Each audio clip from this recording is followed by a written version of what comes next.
গতকাল পর্যন্ত একটা বিষয় ছিল, তারপর থেকে খবর বাইরে প্রকাশিত হলো এবং তারপর আজকে শুভ বন্ধনে আপনারা আবদ্ধ হলেন। অভিজ্ঞতা কেমন? প্রথমবার অভিজ্ঞতা হলো, নূতন অভিজ্ঞতা নিঃসন্দেহে। জীবনে তার বিয়ে করিনি, প্রথমবারই করলাম। তো এটা হওয়ার ছিল, কিন্তু আমরা এটা আড়ম্বর করিনি, সাধারণভাবে ঘরের মধ্যে হওয়ার ছিল। সেটা সবাই জেনেছেন, সেইভাবেই হয়েছে, আলাদা করে কিছু না। এটা জাস্ট ফর্মালিটি পুরো হলো একটা। আমরা বহু ছবি ইতিমধ্যে দেখেছি যেখানে মাল্যদান থেকে শুরু করে সিঁদুরদান, কিন্তু একটা ছবি খুব চোখে লাগলো। যে দাবাং পলিটিশিয়ান বলে পরিচিতি পেয়েছেন আপনি, সবসময় একটা রাফ অ্যান্ড টাফ ব্যাপার দিলীপ ঘোষের মধ্যে, তিনি আজকে সিঁদুরদানের সময় স্ত্রীর মাথায় কাপড়টা টেনে দিচ্ছেন। এটা কি মানে এই বিয়ের একটা সাইডে মানে এফেক্ট বলা যায়? এতদিন অনেক কিছু দায়িত্ব পালন করেছি, স্বামীর দায়িত্ব পালন করার সুযোগ প্রথম হলো, তো এটাও প্র্যাকটিস করছি, দেখা যাক কি হয়। ফাস্ট ফুড তো ফাস্ট লাইফের একটা পার্ট, সো প্রবলেম তো হবেই, বাট আমার সলিউশন তারা তারা তারা 5 দশক ধরে গ্যাস অম্বল ও পেটের সমস্যার একমাত্র সমাধান গ্যাস নল। এটা তো বিয়ে দিয়ে অঙ্গ একটা, এটা আমাকেই করতে, অন্য কেউ করতে পারবে না। একটা জিনিস বলুন, যে যখন আপনি বিয়ের কথাটা পরিবারের কাছে প্রকাশ্যে নিয়ে আসলেন, পরিবার কিভাবে রিয়াক্ট করেছিল? পরিবারের কাছে নেই, মার কাছে বলেছি। মায়ের জন্যই, মাকে ছেড়ে আমাকে যেতে হয় বাইরে, যদি মাকে অন্য কোথাও পাঠাতে হয়। এই বাড়িতে আমরা 20 জন থাকি, একজনই মহিলা, মা 84 বছর বয়স, তাকে জল খাওয়ার লোক থাকে না। তখন কয়েকবার এই ঘটনা হয়েছে, অসুস্থ হয়ে গেছেন। তখন বাধ্য হয়ে ইনি এসে আমাকে বললেন যে আমি সংসারী হতে চাই, আর বার জীবনে সাথী চাই। বলে খুব ভালো, করে ফেলো। তো বলছে না, আপনাকেই বিয়ে করতে চাই, আপনি রাজি আছেন কিনা। তখন আমি সময় নিতে দাও, বিষয়টা আমি হজম করি আগে। তারপরে 1-2 মাস সময় লেগে গেছে বুঝতে। তখন মাকেও বললাম যে তোমাকে ছেড়ে আমি তো যেতে পারছি না, তাহলে কাজ করবো কী করে? তুমিও আমাকে ছেড়ে যাবে না, তাহলে সমাধানটা কী? আর বিয়ে করা ছাড়া কোনো রাস্তা নেই। মা বলে করে ফেল না, কী অসুবিধা আছে? আমি RSS এর প্রচারক ছিলাম, প্রচারকরা বিয়ে করে না। আমাকে 10 বছর আগে পার্টি প্রচারক জীবন থেকে মুক্তি দিয়েছে, নেতা বানিয়ে দিয়েছে, MLA MP করে দিয়েছে। তো মাও সেটা আমাকে বললেন। তাহলে এই বয়সে বিয়ে করবো? একেও বলেছিলাম যে এই বয়সে কেউ বিয়ে করে না। বলে তাতে কী হয়েছে, আরও 20 বছর তো সময় আছে।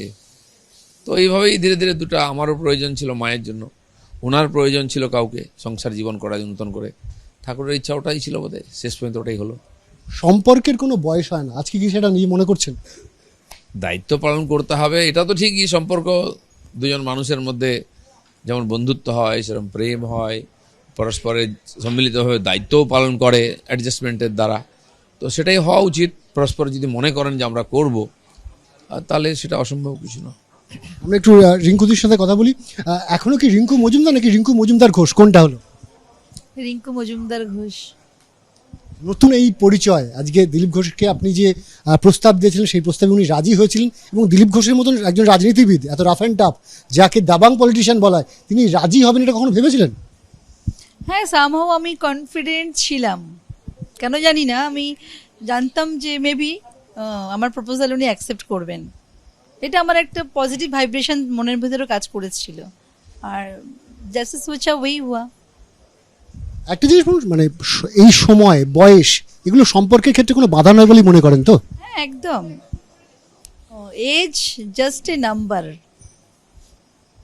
নতুন সংসারে দায়িত্ব মানে পা রাখলেন, এটা বিরাট দায়িত্ব। সঙ্গে সঙ্গে আপনি নিজেও রাজনৈতিক কর্মী, দিলীপ দাও রাজনৈতিক কর্মী। সামনের লড়াই কিভাবে চলবে? খুব ভালোভাবে, মানসিকভাবে, ওতপ্রোতভাবে আমরা রাজনৈতিক জার্নিটাকে আরও হেলদি করতে পারবো। অনেক সময় হয় না, অনেক আপ অ্যান্ড ডাউনস আসে, মাইন্ড আপসেট হয়ে যায়, রাজনৈতিক পরিস্থিতি, প্রেক্ষাপট অনেক সময় অনেক রকম বিমুখ হয়ে যায় না, তো তখন একজন একজনকে কনসোল করতে পারবো। That's it. আপনার কাছে একটা শেষ প্রশ্ন করি, সেটা হচ্ছে মুখ্যমন্ত্রী মমতা বন্দ্যোপাধ্যায়ের তরফে আজকে আপনাদের দুজনকেই শুভেচ্ছা বার্তা পাঠানো হয়েছে, সেটাকে কিভাবে দেখছেন? খুব ভালো লেগেছে যে উনি আমাদের বিয়েটাকে অ্যাকনলেজ করেছেন এবং শুভেচ্ছা জানিয়েছেন। তো আমরা চাই উনি আরও সুন্দর করে আমাদের 26 অবধি পশ্চিমবঙ্গের রাজনৈতিক বাতাবরণটাকে যেন খুব সুন্দর সুদিং ওয়েতে ক্যারি ফরওয়ার্ড করতে পারেন। যা হয়ে গেছে ওনার প্রিভিয়াস ইয়ার্সগুলো। তো কখনো ছাড়তে হয় মানুষকে। মানুষ সারা জীবন একটা জায়গা ধরে থাকতে পারে না। জীবন, সমাজ, প্রকৃতি পরিবর্তনশীল। একজন যদি আমরা অপরজনকে জায়গা না ছেড়ে দিই, তাহলে কি করে আবর্তনটা কি করে হবে, তাই না? তো ওনারও এটা বোঝা উচিত। উনি অনেকদিন লিড করলেন, ওনাকে এবার স্পেস দেওয়া উচিত। অপর কাউকে, তাই নয় কি? ওনাদের মানে রিল্যাক্স হওয়া উচিত, মেন্টাল রিল্যাক্স হওয়া উচিত। ছেড়ে দিক না, আর কত অনেকটা এজ তো ওনারও হলো। দেখুন, দেশ স্বাধীন হওয়ার পর থেকে সিপিএম অকুপাইড করে রেখেছিলেন, সিপিএম, কংগ্রেস, টিএমসি, বাট যেই বিজেপির জন্য আজকে আমরা মানে স্বাধীন ভারতের অবিচ্ছেদ্য অঙ্গ ছিল না পশ্চিমবঙ্গ, তো সেটা বিজেপির কারণেই কিন্তু আজ আমরা ভারতবর্ষের অধীনস্থ, নাহলে আজ কিন্তু আমরা পাকিস্তানে হয়ে যেতাম। তো সেই বিজেপি যে ভারতবর্ষকে নতুন পথ দেখিয়েছে, আজকে পশ্চিমবঙ্গ থেকেই দেশের স্বাধীনতাটা শুরু হয়েছিল, বাট সেই পশ্চিমবঙ্গে আজ অবধি বিজেপি প্রতিস্থাপিত হতে পারলো না। সেটা সম্ভব এবং করতেই হবে দেশের স্বার্থে তথা রাজ্যের স্বার্থে, তথা দেশের স্বার্থে।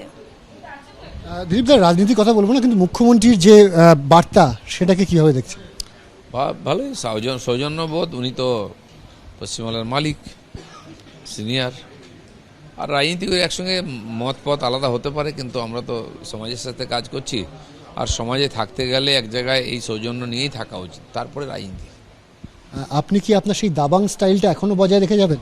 আমি জন্ম থেকেই দাবাং, আগামী দিনেও তাই থাকবো, এটা ক্যারেক্টার। সেই জন্য লোকে দিলীপ ঘোষকে দিলীপ ঘোষ মনে করে। আগামীকাল কি পরিকল্পনা? জন্মদিন রয়েছে এবং বিভিন্ন কালকে জন্মদিন আছে, তো ইকো পার্কে আমি সবাইকে নিয়ে জন্মদিন পালন করব। কোনো অনুষ্ঠান নেই, এরকমই সবাই আসবেন, শুভেচ্ছা বিনিময় হবে, একটু মিষ্টি খাওয়া হবে, আর তারপরে সন্ধ্যাবেলা খড়গপুর যাবো, মাঝখানে একটা মিছিলও আছে। কাল থেকেই রাজনৈতিক কর্মসূচি পুরো দমে? পুরো আজকের পুরো দিনটার, কালকে আর্ধেক দিনটা ছুটি ছিল আমাদের, হয়ে গেল ছুটি শেষ, কাল থেকে ডিউটি শুরু।